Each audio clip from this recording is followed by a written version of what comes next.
In that year, it was very complicated because it was also a World Cup year. And we know the World Cup is the biggest tournament of them all. Performing in the World Cup and winning the World Cup boosts your chances at winning the award tremendously. It ups your rank. Like we will see. For example, Modric won this award. It was good evening, ladies and gentlemen. Welcome to Wearefootball with KG. And tonight I'm here to discuss a big one, the Ballon d'Or, the French football's Ballon d'Or award that is given to the most exceptional player for that particular period. I've done this video after the release of the nominees for UEFA Men's Best Player of the Year, and that is Kevin De Bruyne, Lionel Messi, and Halaand. There's been a lot of debate and a lot of opinions on who should win the Ballon d'Or award for 2022-2023 season. So if we look at the criteria, it has now changed for the Ballon d'Or specifically. They will now be looking at the season instead of a calendar year. So the change is we will start looking at performances from the beginning of the 2022-2023 season up until the end of it, not what's happened after like it used to be. It used to be maybe for the whole 2022 year, or it would have been for the whole 2023 year, for example. But that's changed. And another big change that they've done is they specifically said that individual performances should be prioritized over team trophies, right? So that puts a little bit of a twist to it. However, I want to look at what's happened in history just to gauge what our expectations should be. These are my specific expectations and what I think is going to happen based on what I've noticed throughout the previous winners over the years, right? So if we get into it, if we look at the previous winners, we'll start with 2022. Last year, Karim Benzema won the award. That was specifically undisputed. Benzema won La Liga and he won the UEFA Champions League. He also won internationally the UEFA Nations League with France, as well as a Super Copa with Real Madrid. So he has that trophy conversation covered. Individually, he won top scorer in La Liga, so he won the Pachichi. In the knockout stages of the Champions League, he was insane, right? He scored a hat-trick against Paris Saint-Germain in the round of 16, if I remember correctly. Then he scored 3 goals against Chelsea in the quarterfinals. Then he scored another 3 goals against Manchester City in the semi-final. I think that clearly speaks for himself. He was phenomenal and it was fairly undisputed. He had both the performance, the individual performances, to back up with his trophies. He greatly contributed to the team's success, and therefore it was very clear who was going to win it, right? Now 2021, Messi won it. Messi had won the Copa America and the Copa del Rey with Barcelona, but it was a controversial year because it was kind of split. Lewandowski blew all the goal scoring records in Bundesliga in that year, and he scored about 60 goals, at least 60 goals, if I remember correctly. Jorginho had the trophies. Jorginho won Euro with Italy, the Champions League with Chelsea, as well as the UEFA Super Cup. So now it becomes more of a conversation, and we try to look at who is the best player. Messi won it after winning Copa America. He won player of the tournament in Copa America, as well as finished in the top goal scorer. And if we remember correctly, 2020 was cancelled, and that is the year where Lewandowski by far deserved to win. He had around the same amount of goals that he had in 2021, and Bayern had cleaned up. They had won the treble, they had won everything. So it would have been very easy to give it to Lewandowski then. But people say Lewandowski was robbed in 2021, and I'm not sure if it's as, easily explained had it not been for COVID. In this case, we have seen that Messi's Copa America or international tournaments in general way higher. And this is the first instance that I've looked at, right? So if we go more, if we look at other years, Messi won it in 2019. Messi at the time had just won La Liga. However, he won the Pichichi, he won the Golden Shoe, he won Champions League top goal scorer, and he also had the most assists. He won FIFA's Best Men's Player award. This was the tightest year that it had ever been, because Virgil van Dijk with Liverpool, who won the UEFA Champions League and the UEFA Super Cup, he had won the UEFA Player of the Year. And according to the vote, there were only 7 points that separated Virgil van Dijk and Lionel Messi. This is the closest it's ever been in history. So once again, that conversation now starts to become a little bit complicated. We are comparing a defender and an attacker. And it seems like in history, there's always been bias towards or in favor of attackers than defenders. I mean, defenders have their own stats as well, like tackles, clearances, clean sheets, things like that. But just generally, I think there is an undebatable bias that goes towards the attackers. However, once again, it seems that the individual performances of Messi outweighed what Van Dijk had achieved together with his own individual performances. 2018, Luka Modric won the award. Again, another controversial one. This is one of the most controversial ones, as many people believed Cristiano Ronaldo was robbed. So if you're looking at it the way I'm going about it now, Luka Modric and Ronaldo both played for Real Madrid, and they both won whatever Real Madrid won, which specifically will mention the Champions League. So in that year, it was very complicated because it was also a World Cup year.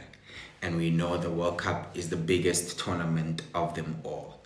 Performing in the World Cup and winning the World Cup boosts your chances at winning the award tremendously. It ups your rank. We will see. For example, Modric won this award. It was because of mainly his performances at the World Cup.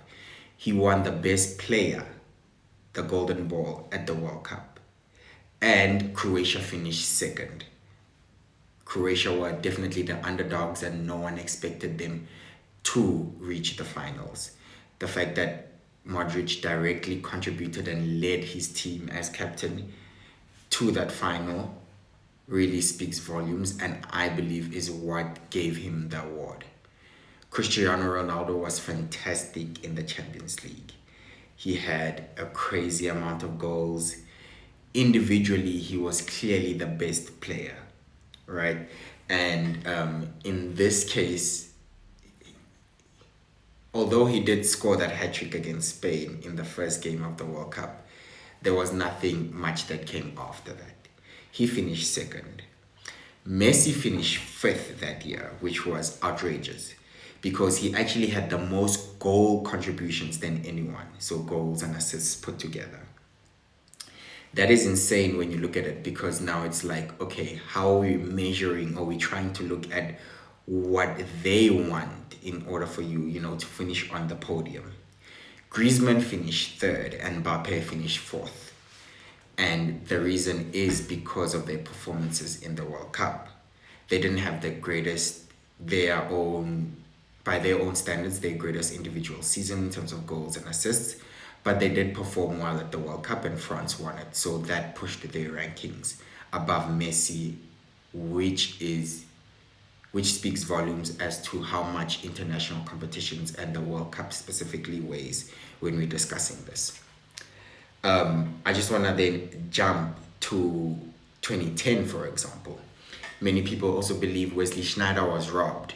Sneijder, with Jose Mourinho's Inter team, which defied all the odds and won a treble. Sneijder also finished second at the World Cup with the Netherlands, and I think he had scored 5 goals. So individually, Sneijder was great, as much as an attacking midfielder could be, and he had the trophies. However, he finished outside of the top 3. The top 3 was Messi, Iniesta, and Xavi. Iniesta and Xavi definitely pushed by Spain's almost perfect World Cup and Barcelona's triumphs, which was just La Liga, I think, at the time. Messi had a crazy amount of goals. I think he had something like 60 goals, at least 60 goals. This was the first time players were putting up numbers like that. So it was clear that even though Messi didn't win the World Cup like Xavi and Iniesta, even though Messi didn't win a treble like Wesley Sneijder, he was awarded the trophy. But then it clearly said something. At that moment, it set a precedent that maybe trophies do not matter as much if we have really outstanding individual performances. We go on to 2011 and 2012. Messi won it again consistently. 2011 and 2012 was the time where he was just showing us things that we have never seen, and we believe his records will never ever be broken, maybe at least not for a long time. During that period, he scored 91 goals in 1 year. That's an insane amount of goals. So no matter who has the trophies, it wouldn't have mattered, because we have never seen anything like that before. And denying someone the best player when they've scored 91 goals would be extremely, I would say, sad, because what more can they do? Then 2013 and 2014, Ronaldo won the award. Funny enough, Ronaldo beat Messi in 2013 and 2014, and Messi beat Ronaldo in 2011 and 2012, right? But in 2013 and 2014, Ronaldo was the one individually blowing our minds with all the goals he was scoring. He scored about 70 goals in both seasons, and it would be hard to ignore individually who the best player was. I mean, what more did you want him to do? This is when Noah came out after Germany had won the World Cup and Bayern had won everything, together with Ribery the previous year, where Bayern had won the treble, and they said there's some sort of corruption going on with these awards, with FIFA and Sepp Blatter. They're always giving it to Messi or Ronaldo because it's a popularity contest, things like that. Yes, they had the awards, or they had the trophies specifically, and Noah even had the World Cup. But in this case, again, the president was shown that individual performances did greatly outweigh what the other had achieved with the team. In fact, the best player was who won it, which is Ronaldo in those 2 years. So what am I trying to say? I'm saying that we're looking at a combination of these two things, winning titles mainly and individual performances. However, individual performances have been emphasized by the federation now. Sometimes it's easier, like Karim Benzema, when a player has both. Sometimes it becomes more complicated. Jorginho finished 3rd in the Ballon d'Or ranking because Italy had won the Euro and Chelsea had won the Champions League. But he was not even the best player in Italy, and he was not even the best player in Chelsea. I believe that was Kante. So, in conclusion, what am I trying to say? I'm trying to say trophies sometimes do not matter at all, especially when the individual performances greatly outweigh the trophies. Number two, international trophies weigh more, especially the World Cup, and it definitely weighs more than the Champions League. Thirdly, performing in those international tournaments and winning them will greatly increase your ranking with the voting. So, now, in this case, I believe the top two would be Haaland and Messi. Haaland is a finisher. He's the best finisher around. But it seems like that's all he is. He's a pure striker who knows where to be at the right time. I believe his other aspects of the game are lacking or are weaker. I think his weak foot is weaker. I think his dribbling is weaker. I think his hold-up play can still improve. He doesn't get a great amount of assists. Yes, he gets a few, but he doesn't get a great amount of assists. And sometimes you can keep him quiet. This has been shown in all the finals that he's played. He's played the FA Cup final, the Champions League final, the Super Cup final, as well as some community shields. But it shows that Haaland, you can mark and keep him quiet out of the game. And definitely, Man City are not only dependent on Haaland. They have a great team with players that are willing to pop up and show up in big moments. And that's what made Man City successful last season. Another personal reason why I believe Haaland will not win the Ballon d'Or is because he's not exciting. I think the streets want a proper baller to hold that award. Haaland does not have an iconic moment as Zidane's volley in the Champions League final for Real Madrid, as Kaká's run for AC Milan in the Champions League final, as Messi's solo goals against Madrid that passed 1, 2, 3, 4, Messi's solo goal against Bayern, here he is again. That's astonishing. We remember those. Ronaldo's bicycle kick, Ronaldo's long range shots for Man United, even Real Madrid. Haaland does not have an iconic moment. He's not exciting.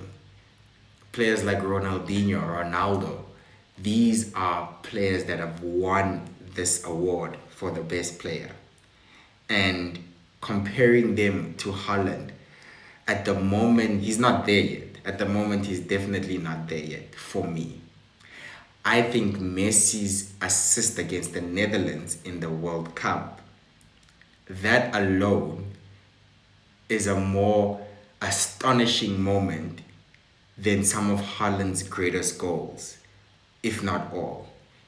Then whatever example you're thinking of to counter that, Messi's assist in the World Cup semi-final against Croatia, that alone is then bigger than whatever moment you were thinking of that Haaland has from last season, and that's not coming or taking into account any of Messi's goals. Messi is an all-round playmaker. He contributes with assists, with goals, and Argentina was specifically dependent on him. Yes, he played in League One, which is not necessarily the strongest league, but they won it and he directly had a hand in winning it. He had a good amount of goals and a good amount of assists.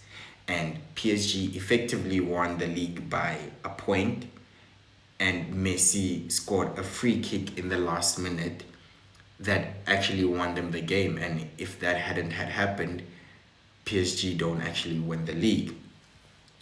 So I think on October 30th, it's decided, and it was decided long ago. It will not be a shock or a robbery when Messi wins it. because we've seen this before and we've had controversy before. But simple stats do not give you the right to the award unless they are mind-boggling, unless it's 60 goals, 70 goals, 90 goals that Ronaldo and Messi did. But because we've seen that before, Haaland's 50 goals does not become as impressive, especially when you hold it up next to a World Cup. Messi won the best player at the World Cup. He finished with the silver boot and he finished with the most assists. So those performances will be definitely what gives him the award. That's it. Messi cements his legacy as the greatest of all time. Thank you. If you enjoyed this, please like and subscribe. Comment down below if you don't agree with me. Comment down below if you do. Just let me know what your thoughts are on what's going to happen with the UEFA awards as well as the Ballon d'Or ceremony.